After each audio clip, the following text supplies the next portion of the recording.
무조건 하니 행복합니다. 은채가 오니까 낮에는 안 오니까 내가 보고 싶더라니까. 근데 와주셔서 감사해요.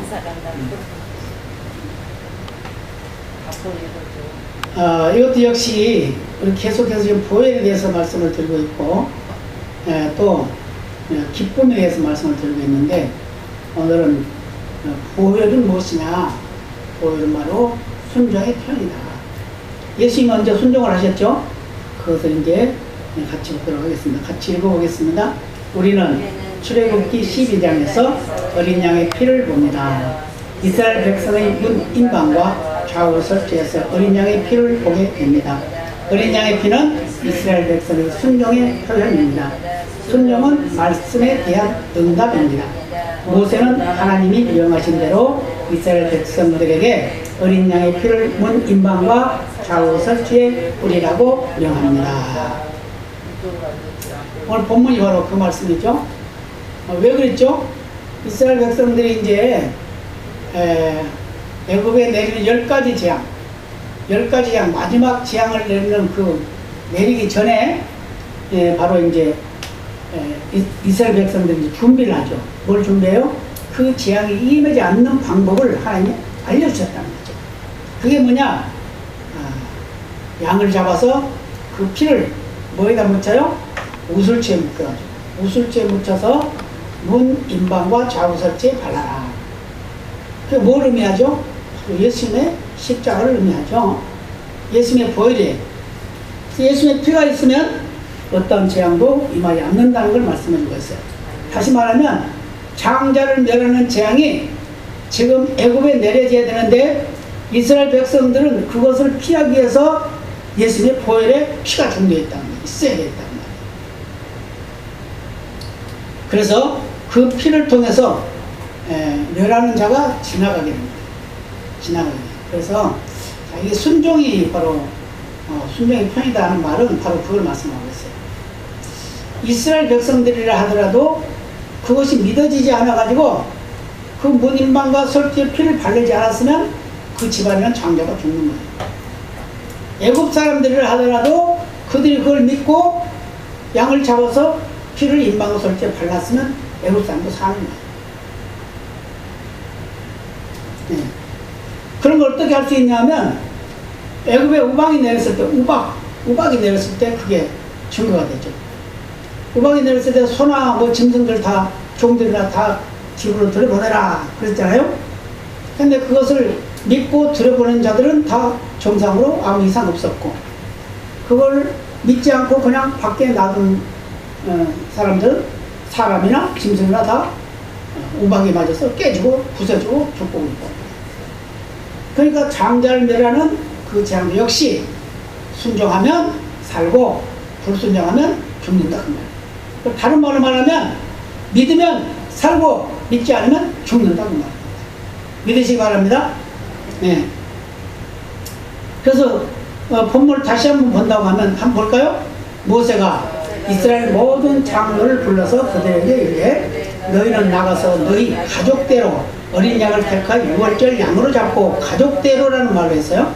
그러니까 너희는 우슬조 묶음을 취하여 그릇에 담은 피에 적시어서 그 피를 문임방과 좌우 설주에 뿌리고 아침까지 한 사람도 자기 집 문 밖에 나가지 말라. 이게 아주 중요해요. 한 사람도 나가지 말라. 언제까지요? 아침까지. 그 재앙이 끝날 때까지. 그러면서 여호와께서 애굽 사람을 치러 두루 다니실 때에 문 임방과 좌우 설치의 피를 보시면 그 문을 넘으시고 그랬죠? 멸하는 자로 너희 집에 들어가서 너희를 치지 못하게 하실 것입니다. 피를 보면 그냥 지나갑니다. 그래서 6월절로 넘어갔다, 재앙이 넘어갔다, 죽음이 넘어갔다, 이런 여러 가지 의미를 가지고 있죠.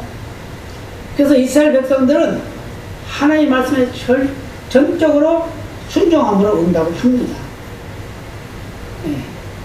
우리가 하나님의 말씀을 받을 때 응답하는 것과 반응하는 게 있어요. 응답은 확신이죠. 아멘이죠. 반응은 뭐예요? 반반이에요. 반반. 우리 성경 개정 개혁판 만들어 놓은 걸 보면 그걸 다시 만들었다고 해는 그게 정말 하나님이 안 계신 부분이 참 많아요.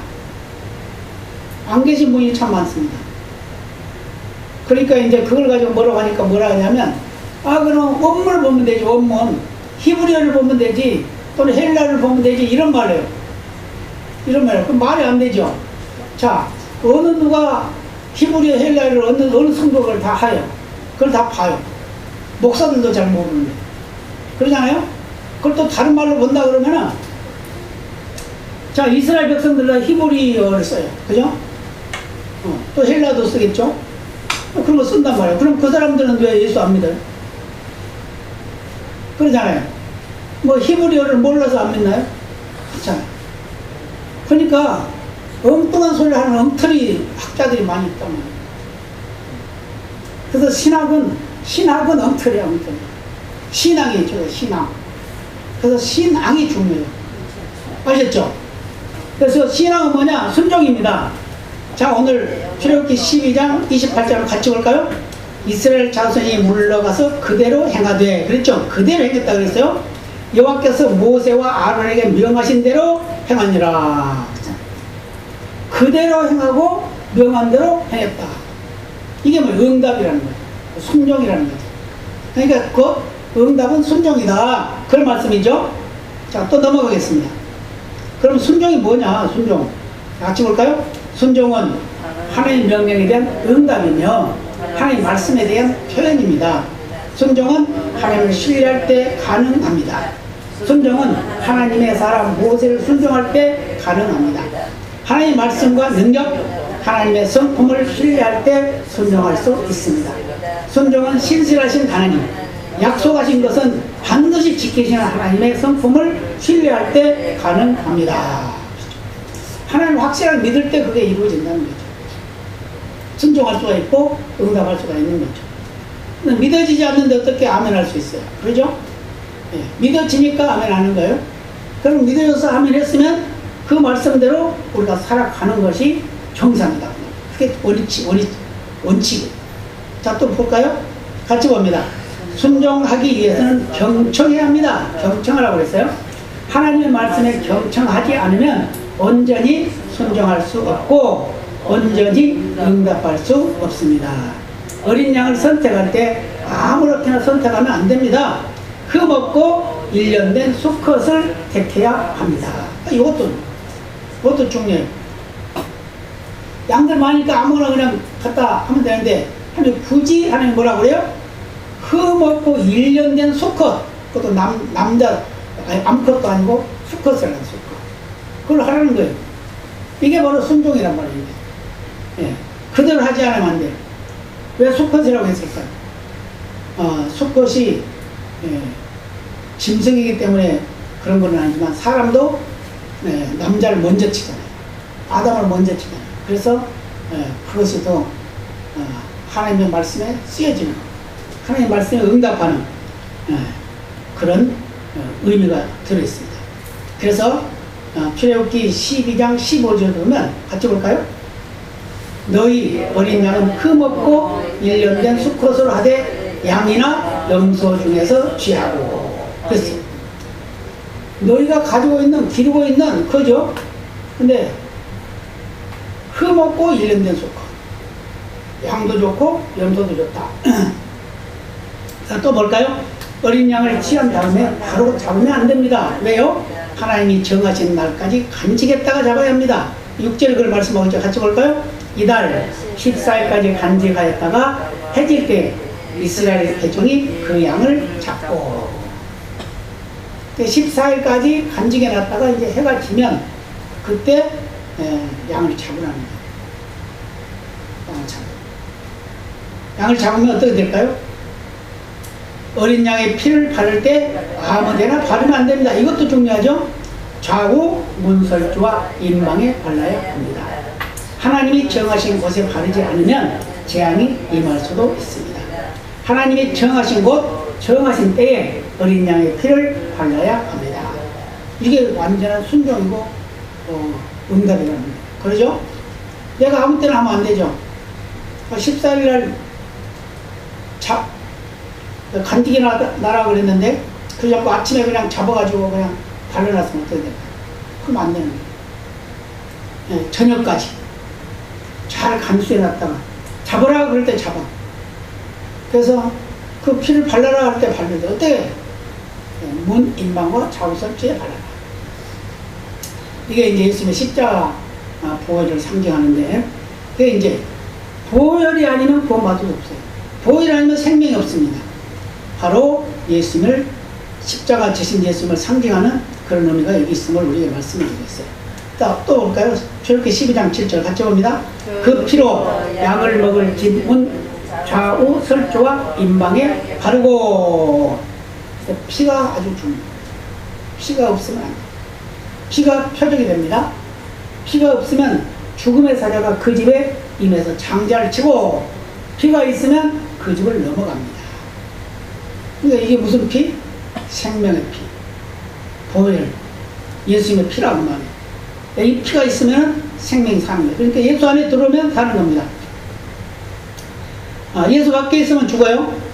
그렇기 때문에 문, 임방과 좌우 설주에 발라놓은 피가 있는 그 집안에 들어있는 사람은 아무도 다치지 않아요. 아무도 다치지 않습니다. 이게 뭘 말해요? 정말 신약 시대로 말하면 예수 안에 들어오는 거예요. 예수 믿는 거다 그 말이에요. 자, 또 볼까요? 12절로 13절 같이 봅니다. 내가 그 밤에 애굽 땅에 두루 다니며 사람과 짐승을 물어나고 애굽 나라 가운데 처음 난 것을 다 치고 애굽의 모든 신에게 벌을 내리리라. 나는 여호와라. 내가 애굽 땅을 칠 때에 그 피가 너희의 거하는 집에 있어서 너희를 위하여 표적이 될지라. 내가 피를 볼 때에 너희를 넘어가리니 재앙이 너희에게 내려 멸하지 아니하리라. 하나님 피를 보시면 그냥 지나가시는 거예요. 누구 피? 예수님의 피. 어린 양이고 또 염소이고 하지만 그것은 바로 예수님을 상징하고 있다고. 또 볼까요? 하나님이 보시는 것은 어린 양의 피입니다. 그렇죠? 하나님이 찾으시는 것은 어린 양의 피가 묻어있는 집입니다. 그 집에 들어가면 안 되랍니다. 벌을 받습니다. 어린 양의 피를 바른 다음에는 그 집으로 들어가야 합니다. 무슨 말이죠? 예수 안에 들어가야 한다. 예수 안에 들어가지 않으면 소용없어요. 요즘에는 신학도 이상한 신학들이 많아가지고 난리치죠. 엊그저께 또 뭐 하나 보니까 기장의 목사님인데 아주 젊은 목사님인데 그런 얘기를 했어요. 동성애 어떠냐, 그거 다 해도 되는 거다 막 이랬어요. 그런 목사들이 있어요. 가짜 목사. 그 사람들이 원래부터 그런 사람들이니까 뭐 그럴 수밖에 없겠지만, 아니 하나님 말씀을 모르는 거야. 하나님 말씀을. 하나님 목소리를 모르니까 동성애 좋다. 그것도 인권이고 인격이고 자기 또 정체성인데 왜 그걸 가지고 간섭하냐 막 이러니, 그건 아니죠. 하나님 말씀은 그걸 원하지 않으니까. 하나님은 남녀가 결혼을 해야 됩니다. 근데 어떻게 남자끼리 여자끼리 그건 안 되죠. 그래서 뭐라고 하냐면 레위기서에 있는 그거 다 폐기해버려야 된다 막 이런 말도 있어요. 참 웃기는 사람. 그래서 예수 안에 들어가지 않으면 죽습니다. 예수 안에 들어가지 않으면 구원받지 못합니다. 자, 같이 볼까요? 들어가서 아침까지 몸 밖으로 나가면 안 됩니다. 장자를 죽이는 죽임의 사자가 애굽을 떠나기 전까지 몸 밖으로 나가서는 안 됩니다. 그렇죠? 예수 안에서 나오면 안 됩니다. 피 아래 있지 않으면 안전하지 않습니다. 순종하기 위해서는 섬세해야 합니다. 작은 것이라도 소홀히 해서는 안 됩니다.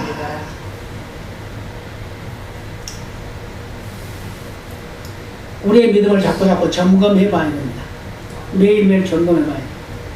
이렇게 계속 피에 대해서 우리가 생각을 하고 보고 읽고 또 점검을 하면 우리 스스로가 낮아지게 되죠. 예, 우리 스스로가 드러나게 되죠. 그래서 작은 것이라도 소홀히 하지 않는 그런 믿음으로 바꿔진다고 말해요. 자, 또 볼까요? 철저하게 순종으로 끝까지 순종해야 합니다. 순종처럼 귀한 것은 없습니다. 순종은 복받는 비결입니다. 순종하면 복이 임합니다. 자, 신명기 28장 2절 볼까요? 네가 네 하나님 여호와의 말씀을 순종하면 이 모든 복이 네게 임하며 네게 미치리니. 아멘. 하나님 복을 주신다고 하실 때는 꼭 뭘 말씀하시냐면 말씀을 듣고 지켜라 그런단 말이에요. 하나님 말씀대로 살아라 라고 말씀하신단 말이에요. 그러니까 이 신명기 28장이 14절까지는 축복의 말씀이 있죠. 그 다음은 이제 저주의 말씀이 있는데, 첫 번째 1절에서 뭐라고 하냐면 하나님의 말씀을 삼가 듣고 행하면, 지켜 행하면 이렇게 말씀합니다. 그러면 네가 네 하나님 여호와의 말씀을 순종하면, 여기 오늘 또 그랬죠? 이 모든 복이 네게 임하면 네게 미치리니. 무슨 복? 들어가도 복, 나가도 복. 성읍에서도 복, 들에서도 복. 그럼 무슨 말이에요? 가정의 복도, 기업의 복도, 자녀의 복도, 후손의 복도 다 누린다 그 말이에요. 그렇기 때문에 우리는 또 순종은 구속의 비밀입니다 그랬어요. 로마서 5장 10절을 같이 봅니다. 한 사람의 순종치 아니함으로 많은 사람이 죄인 된 것 같이 한 사람의 순종하심으로 많은 사람이 의인이 되리라. 첫 번째 아담의 불순종으로 죄와 사망이 임했습니다. 저주와 재앙이 임했습니다. 누구요? 아담이 선악과를 먹어버렸어요. 그것 때문에 온 인류가 죄에 빠지게 된 겁니다. 네, 그런데 그것을 해결하기 위해서 누가 왔어요? 둘째 아담, 예수님이 오셨어요. 네, 그래서 그걸 이제 마지막 아담이라고 그러죠. 자, 볼까요? 자, 봅니다. 그러나 마지막 아담이신 예수님의 순종으로 생명이 임했습니다. 의가 임했습니다. 그러므로 순종이 지혜입니다. 순종하면 살고 순종하지 않으면 죽습니다.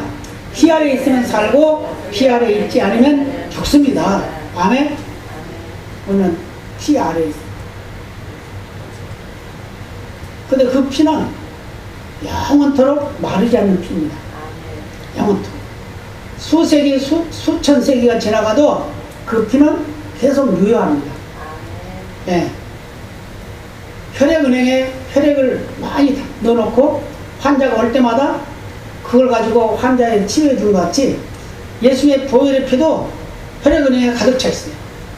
그래서 믿는 자마다 다 그 피로 씻어주십니다. 어떤 죄를 범했든지 씻어주시고, 살인자라 해도 씻어주죠. 반역자라 해도 씻어주십니다. 그렇기 때문에 다 예수 안에 들어오면, 그 피 안에 들어오면 산다는 걸 믿으시길 바랍니다. 자, 신앙의 이치입니다. 신앙의 이치가 뭐라고요? 신앙은 위치입니다. 하나님이 명하신 위치에 있는 것이 신앙입니다. 그렇죠? 피 아래 있으면 모두 삽니다. 피 아래 있으면 안전합니다. 생명을 얻습니다. 피 아래 있는 사람은 모두 용서받고 구원받습니다. 첫 번째 아담 안에 있으면 죄와 사망의 법의 지배를 받지만 마지막 아담 안에 있으면 생명의 성령의 법이 그를 다스립니다. 아멘. 네, 바로 예수 안에 들어야 된다는 거죠. 어떤 죄인이라 하더라도 예수 안에 들어오면 다 산다. 앞에서 말씀하신 것 같이 이스라엘 백성들이라 하더라도 피를 바르지 않았으면 죽는 것이고, 애굽 백성이라 하더라도 피를 발랐으면 산다고 말이에요. 그건 무슨 말이에요? 누구든지 믿는 자만 산다고 말이에요. 예수 안에 들어와야 산다고 말이에요. 그래서 예수 안에 들어오지 않으면 다 죽습니다. 자, 볼까요? 그러므로 우리가 누구냐 하는 것보다 우리가 어디에 있느냐가 더욱 중요합니다. 애굽 사람들이 다 나쁜 사람이 아닙니다. 그들의 문제는 그들이 어떤 사람이냐가 아니라 그들이 피 아래 있지 않았다는 사실입니다. 아멘이죠? 애굽 사람들이 그걸 믿지 못했어요. 설마 아이고 쟤들만 살려줄까 우리도 살려주겠지 그랬단 말이에요. 그랬는데 하나님은 그렇게 하지 않았어요. 또 볼까요? 출애굽기 12장 29절 30절 같이 봅니다. 밤중에 여호와께서 애굽 땅에서 모든 처음 난 것, 곧 위에 앉은 바로의 장자로부터 옥에 갇힌 사람의 장자까지와 생축에 처음 난 것을 다 치심해 그 밤에 바로와 그 모든 신하와 모든 애굽 사람이 일어나고 애굽에 큰 호곡이 있었으니 이는 그 날에 사망치 아니한 집이 하나도 없었음이었더라. 아멘. 근데 사람만 죽은 게 아니잖아요. 장작, 짐승까지. 짐승의 첫 새끼도 다 죽었어요. 근데 이것을 또 다시, 장자만 죽었다 해서 죽으면 끝난 것이 아니라, 그래도 순종하지 않으면 이제 차자가 또 죽는 거예요. 차자가 장자가 됐으니까. 또 죽는 거예요. 계속 이어진다고 말이에요. 짐승도 역시 마찬가지. 그러니까 바로가 결국은 어떻게 해요? 순종을 하죠? 예. 이스라엘 백성을 다 놓아주잖아요. 이게 이제 바로 하나님의 보혈의 능력의 힘입니다. 자, 또 볼까요? 믿음으로 산다는 것은 위치를 확보하는 일입니다. 예수님 안으로 들어가는 것입니다. 예수님이 우리 안에, 우리가 예수님 안으로 들어가야 합니다. 그런데 순종이 중요한 것을 알지만 문제는 순종할 수 있는 능력이 부족하였습니다. 순종의 능력은 사랑에 있습니다. 하나님을 사랑할 때 순종할 수 있습니다. 아멘. 그렇죠? 하나님을 사랑하지 못하면 순종은 못 해요. 하나님을 사랑하니까 순종하는 거죠. 예. 그래서 순종할 때 생명이 있고 순종할 때 하나님의 영광이 드러납니다. 순종할 때 하나님의 능력이 나타납니다. 또 볼까요? 예수님은 하나님 아버지를 사랑했기에 죽기까지 복종하셨습니다. 사랑할 때 순종은 더 이상 힘든 것이 아닙니다. 사랑할 때 하나님의 계명은 더 이상 짐이 아니고 행복입니다. 자, 요한 1서 5장 3절. 하나님을 사랑하는 것은 이것이니 우리가 그의 계명들을 지키는 것이라. 그의 계명들은 무거운 것이 아니로다. 그렇죠. 무거운 것이 아니라. 뭐하면? 하나님을 사랑하면. 우리가 서로가 서로를 사랑하면 그 사랑한 것 때문에 뭐죠? 서로가 이해하게 되는 거죠. 용서하게 되는 거죠. 예, 그래서 존귀하게 여기고 귀하게 여기는 겁니다. 자, 그럼 또 넘어가겠습니다. 순종은 하면 할수록 쉬워집니다. 순종이 습관이 되도록 하시기 바랍니다. 순종을 통해 복을 받고 순종을 통해 사랑을 받고 순종을 통해 기적을 경험하시기 바랍니다. 순종한 사람들이 받은 복을 기억하시고 묵상하시기 바랍니다. 순종을 통해 주어지는 하나님의 상급을 묵상하며 기억하시기를 바랍니다. 순종처럼 좋은 일은 없습니다. 아멘. 순종처럼 좋은 건 없어요. 예. 그래서 지금까지는 순종 못했다 하더라도 이제부터라도 순종하면 하나님께서 복으로 갚아주시고 바꿔주실 줄로 믿습니다. 예. 그런 믿음으로 승리하는 우리 모두가 되시기를 예수의 이름으로 축복합니다. 오늘 말씀이 뭐라고요? 보혈은 순종에 대한 응답이라고 그랬죠? 표현이라고 그랬죠? 그러니까 보혈은 바로 예수님도 하나님의 말씀에 순종함으로 인해서 십자가를 지신 같이 우리도 그 예수님을 닮는 삶을 사는 것이 바로 믿음의 표현이다. 그 믿음 안에서 승리하는 우리 모두가 되어야 될 줄로 믿습니다. 다 같이 기도하시겠습니다. 아버지 감사합니다.